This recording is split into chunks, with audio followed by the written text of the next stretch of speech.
Probably seen these super trendy little daisy keychains everywhere, and today I'm going to show you how to make one. So all you're going to need is beads. I make mine a little bit differently than what I've seen everybody doing. I use a 20mm rhinestone. This is our Revival Blue. We also sell beads here as well as the completed products. So everything I use today you can find on our website. That's shoprevivaldesignco.com. But I use one 20mm rhinestone, and then I use 8 15mm beads. So today we're going to be doing a pattern where I use 6 pattern beads and 2 of our aquamarine bead. First thing you're going to do is you're going to put your bead pattern onto your loop turner, and you're going to do your entire pattern here. Some people split it up, and that's fine, but that's not the way I'm going to teach you today. Okay, so now we have all of our beads put onto our loop turner. You can see here that it has a little hook on it. We're gonna use this hook to hook onto our nylon. I'm using 1.5mm. We also sell the nylon here too. And you're just gonna put your nylon up to this little hook. It's gonna hold it for you. And then you slide your beads down. Pro tip, you can get that little hook through your finger. So always hold your beads by the side and it will never get you. All right, so now that they're on here, we're gonna take these and put everything into the middle. And then you're gonna tie this super tight. And if you think you have it tight enough, tighten it some more. The key to not being able to see your strings on these is to make sure everything is super tight. So a good way to know whether or not you have it tight enough, you're gonna do a double knot in here, is to take your rhinestone, or if you're gonna skip the rhinestone, you're going to use 6 beads and one 15mm in the middle, is to kind of put your rhinestone in here, and it should be pretty snug in there. You should be able to get it through easily. That's how you know everything's going to hide well. All right, now this is my darning needle. So what we're going to do is we're going to flip this through here, and you're just going to run one piece through one side. And no, you're probably thinking, how do I get my key ring on here? We're going to get to that in a minute. So I'm just going to take my pliers. Now that I've fed this through my bead, I'm going to pull this through. Now you can see our knot here. So what I'm going to do is I'm going to take this, pull it, and it's going to sink my knot back into this bead a little bit. All right, now take your piece that you've just pulled. You're going to pull this down so it's 90 degrees down here. This is going to help hide your string really well. Now that we have this pulled down at a 90-degree angle, you're going to take your rhinestone bead, slide it through this same one that you just bent down, and it's going to kind of hang out here. Now you want to pull this string to where it naturally wants to sit. So it wants to sit in between these 2 terrazzo beads.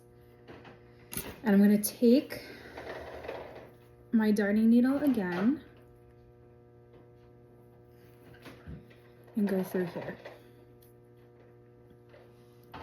So down into here and back out my other side. I just do one bead at a time. We'll go through and feed it through another one after we've had time to kind of manipulate this bead into space. So this is what we look like now. Now you're gonna pull this super tight, and it's gonna sink your rhinestone into here. And you're gonna push it in a little bit.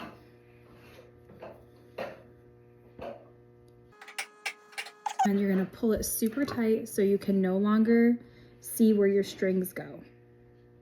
Right, you can't see the strings easily through your design. Okay, now we're gonna take this, go through one more side, and then tie a knot.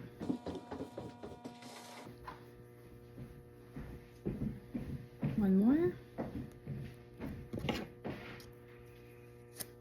Again, if you think you have it tight enough, pull it harder. Okay, now you're gonna take your string. It might be easier to singe this bottom piece here so it doesn't get stuck as you feed it through. We're gonna go through this little itty bitty hole right here. So feed this through, humbled as always. You can either take your loop turner and push it through or use your darning needle. Either works just fine. And now that we're through here, let's to focus on my face and not our project. You're gonna pull this so you have a little loop. Next, you're gonna put your pliers through the hole, pull this piece here, and you're gonna pull this through your loop. So you've created kind of a little knot in there, and then you're just gonna pull this super tight as well. Now, if you pull this tight enough, it's gonna hide the knot for you. So you can see my knot is kind of sitting right here. You see it right in the middle? I'm gonna pull it even tighter, and it's gonna sink back into this back bead in here. See how it's kind of sunken in there for me? That's the easiest way. You're not gonna have to worry about hiding your knots here. So go ahead and take this, clip it off, and then take your lighter. And this is why I like the torch lighter. It gets in here more precise, and you're gonna cinch that. If you are using pattern beads, just be careful with the heat on next to the pattern bead. You can show a little bit of scorching on there.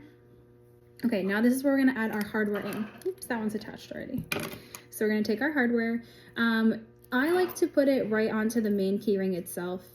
I just feel like if you attach it here and you get it stuck on something, it's gonna probably break. That's less of a strong point because of this little connection here. So I tie it right to this. And then this is the part I didn't like when I made them how other people showed me. So this was the first one I made here. And you can see how,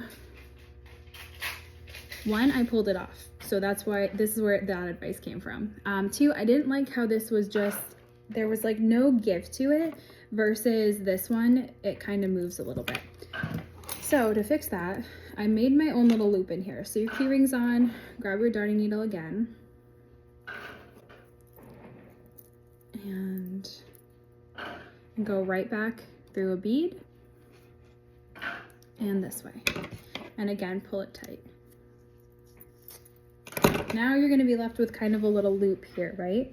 So you can keep this loop as tight or as loose as you want. I prefer it to look like it's not there, but it still be there.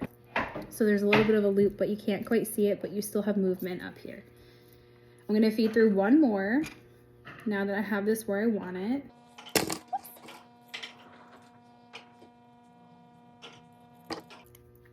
And then we're gonna tie our knot again.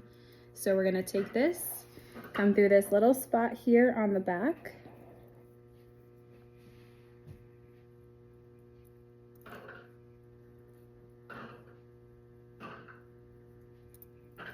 And then do the same steps we did on the other side. So leave a loop, through the loop with your plier, grab your other side, and you're gonna pull. Now I'm gonna hold this back with my pinky, so I put a little bit of resistance on it, so when I tie this knot and pull it tight, it's not just gonna sink this back in. And then again, pull super tight and it will sink your knot in for you. Cut and singe. Now, if you find yourself with this little piece still hanging out in here, all you have to do is take your pliers and tuck it right back in. It should sink in nice if everything's tight enough. And you're still left with a flexible little keyring clasp, and there you go. There is how to make the DZ keychains. I can't wait to see what you guys make.